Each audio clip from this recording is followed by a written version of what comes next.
Greg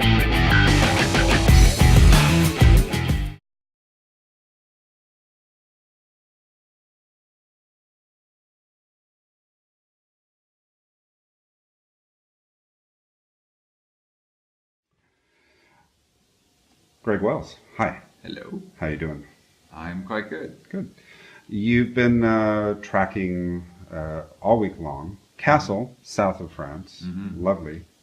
Lovely collection of artists this week. We've had some gear from PreSonus. I'd like to start off with the Eris E8 monitor. What's been your impression of those this week?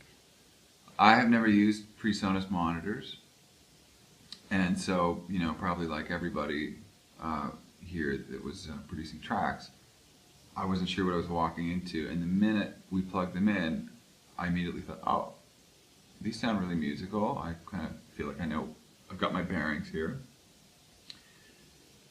And they were really a pleasure to work on.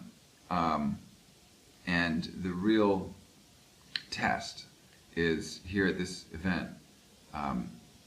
There's a bunch of really incredible producers, and like this workstation, there's, I think, a total of 6 workstations with 6, like world-class producers. And we write a song every day, and we play the final song demo, which of course we're all trying to make sound like mastered records, after dinner in a big dining hall just across the way. And my fear was, this mix is just going to have no bottom end, or it's going to have way too much bottom end, or I'm not sure what I'm going to be hearing because I just don't know the speakers at all. And to my great surprise, as soon as we got 4 bars into the first song I'd worked on, it sounded the same on that system, which is a completely different system. But it translated. It spoke. That system over there doesn't quite have sort of more modern bottom end. It doesn't have any sort of sub factor, and I'm getting a lot more low end speaking through these speakers.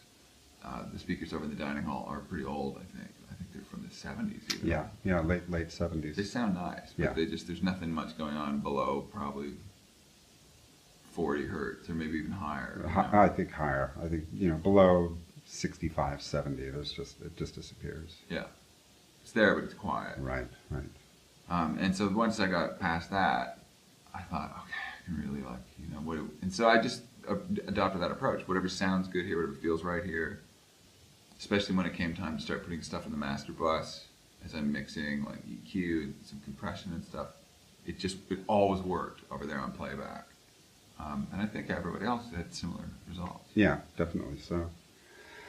You have Ian McGregor here this week. He's your engineer in LA. He's been tracking a lot of vocals for you and for the other producers here. He's been using the PreSonus ADL 700 channel strip. When you've gotten the vocals that he's tracked back into your system, how have those vocal tracks worked out? When I have remembered to use Ian, right. which sometimes I'm not able to because we're writing this stuff as we record, and sometimes it really is just easier to just jump on the mic and go. Sure. And we got a great vocal center here too, using nothing. But there's definitely something about the sounds of the vocal quality. We're running through that outboard gear, Right. that just feels more record-like, and it was such a, I used him yesterday on a Mika, the artist Mika, a song that we had written together, and they just sounded fantastic, and I imported them here. It's just, there was a lot less for me to do mix-wise, Right. and it sounded great. It sounded,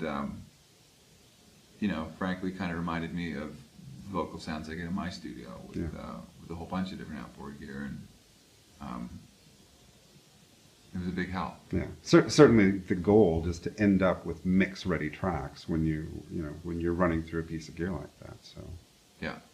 fantastic. Yeah, I would say we got that. Right.